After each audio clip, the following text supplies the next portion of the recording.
Tiago Pereira, da direção da Ordem dos Psicólogos, junta-se a nós nesta edição de Breaking News aqui na CNN Portugal. Tiago, muito obrigado.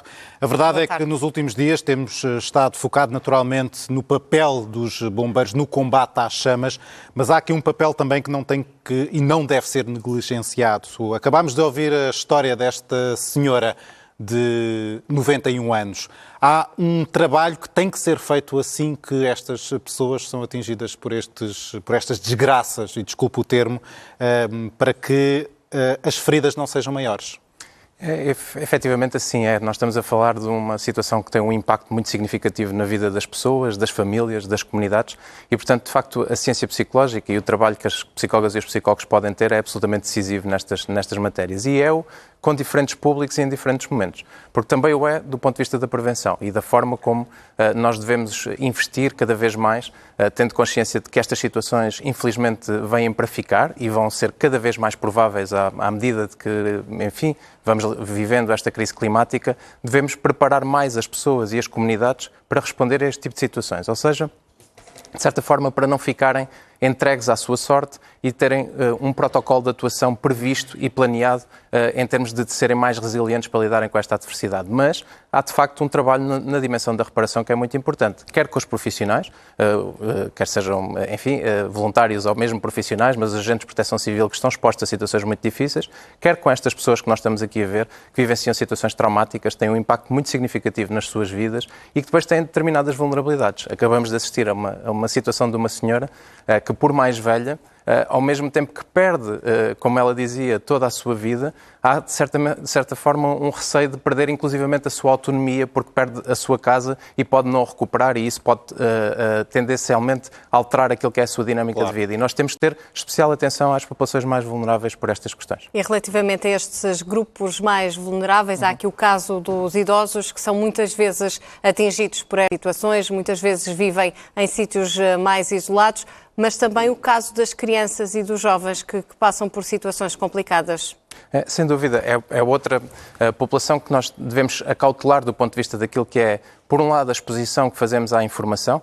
Nós percebemos que há níveis de compreensão da informação distintos e, portanto, níveis de comportamento associados à informação distintos e, portanto, temos de ter muita atenção a proteger as crianças de alguma da informação e da exposição que têm até particularmente certas idades e noutras idades, quando elas são um pouco mais velhas, a partir dos 7, 8 anos, não devemos fugir a falar sobre este assunto. Devemos falar, de facto, sobre este assunto, sobre os impactos que têm, validar aquilo que estão a sentir, aquilo que são as suas emoções, ser um pouco mais compreensivos com alterações comportamentais que são absolutamente expectáveis, quererem, por exemplo, estar mais com os pais ou terem mais dificuldade em afastar-se, eventualmente dormirem pior ou não quererem dormir sozinhas, até por vezes algumas alterações ao nível daquilo que é a alimentação e, portanto, temos que estar mais, de certa forma, abertos também a essas alterações. Portugal tem, a esta altura, condições para dar uma resposta rápida a quem perde tudo de um momento para o outro? Em termos psicológicos, claro.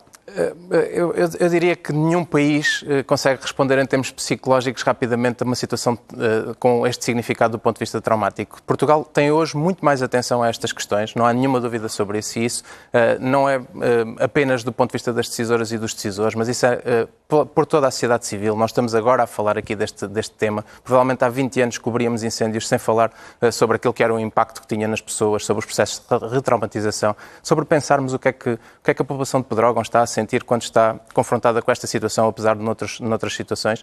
E, portanto, esse investimento está a acontecer. E há hoje muito mais participação da psicologia nos agentes de proteção civil, no modo geral.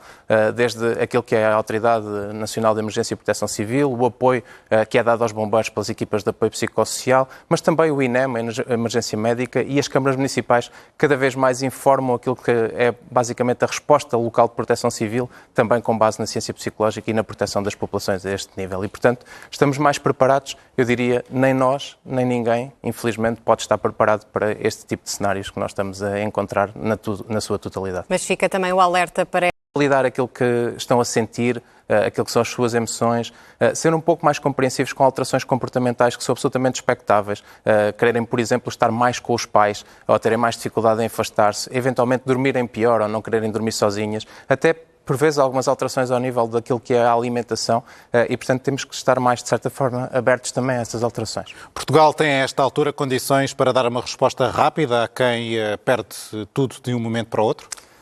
Em termos psicológicos, claro. Eu diria que nenhum país consegue responder em termos psicológicos rapidamente a uma situação com este significado do ponto de vista traumático. Portugal tem hoje muito mais atenção a estas questões, não há nenhuma dúvida sobre isso, e isso não é apenas do ponto de vista das decisoras e dos decisores, mas isso é por toda a sociedade civil. Nós estamos agora a falar aqui deste tema. Provavelmente há 20 anos cobríamos incêndios sem falar sobre aquilo que era o impacto que tinha nas pessoas, sobre os processos de retraumatização, sobre pensarmos o que é que a população de Pedrógão está a sentir quando está confrontada com esta situação, apesar de noutras situações, e, portanto, esse investimento está a acontecer. E há hoje muito mais participação da psicologia nos agentes de proteção civil, no modo geral, desde aquilo que é a Autoridade Nacional de Emergência e Proteção Civil, o apoio que é dado aos bombeiros pelas equipas de apoio psicossocial, mas também o INEM, a Emergência Médica, e as câmaras municipais cada vez mais informam aquilo que é basicamente a resposta local de proteção civil, também com base na ciência psicológica e na proteção das populações a este nível. E, portanto, estamos mais preparados, eu diria, nem nós, nem ninguém, infelizmente, pode estar preparado para este tipo de cenários que nós estamos a encontrar na sua totalidade. Mas fica também o alerta para esta parte essencial, esta parte psicológica. Tiago Pereira, da direção da Ordem dos Psicólogos. Obrigada e boa tarde. Muito obrigado. Tempo ainda para olhar para a situação lá por fora. Portugal enfrenta a esta altura a mesma ameaça que Portugal, com várias regiões sob aviso vermelho devido à onda de calor. Já noutros países europeus, como é o caso de França, Itália e também do Reino Unido, o calor vai ser ainda mais intenso nos próximos dias.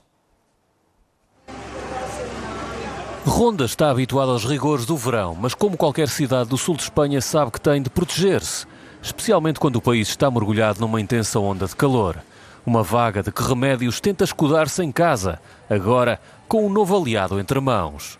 Está em casa, está oscurito e já está. E o ventilador, porque aqui onde estou é piso de alquiler e evidentemente eu não vou pôr aire acondicionado. E a necessidade de uns é o negócio de outros. Se está vendendo mais ventiladores, sobretudo de techo, porque consumem pouco e van bem. Ainda assim, têm de lutar contra temperaturas bem acima dos 40 graus em vários pontos do país, como na escaldante Sevilha, de onde chegam mais receitas contra o calor. Funciona com o aire acondicionado e, desde logo, os ventiladores de techo que... Esta parte essencial, esta parte psicológica. Tiago Pereira, da direção da Ordem dos Psicólogos. Obrigada e boa tarde. Muito obrigado.